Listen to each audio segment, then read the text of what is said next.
এবার রাজ্য রাজনীতিতে অধীর রঞ্জন চৌধুরী কি বলছেন পরিযায়ী শ্রমিকদের সম্পর্কে দেখুন, তার হোয়াটসঅ্যাপ নম্বরও বলেছেন। দেখুন, আমার নাম্বারটা রাখুন 9868180498।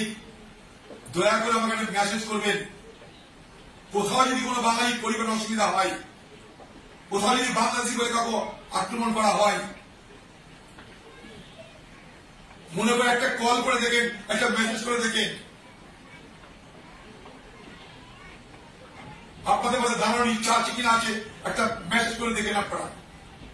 986818 ভালো করে মনোযোগ দিয়ে শুনবেন। মেসেজ করবেন। কোন বাঙালি যদি অসুবিধা হয়, কোথাও বাংলাদেশের নামে যদি হয়রানি হয়, একটা মেসেজ করবেন। আমি হারতে পারি, কিন্তু বাংলার মানুষের বিপদ আপদ দেখলে চুপ করে বসে থাকবো না, এবং সমস্ত রকম শক্তিকে ব্যয় করে আমি আপনাদের মধ্যে দাঁড়াবো। কারণ আমার পার্টি আছে, রাহুল গান্ধী আছে। হ্যাঁ দর্শক বন্ধুগণ, আজকে ছিল আমাদের এই পর্যন্ত প্রতিবেদন। সবুজ বঙ্গ নিউজ চ্যানেলটি ভালো লাগলে সাবস্ক্রাইব করে পাশে থাকবেন।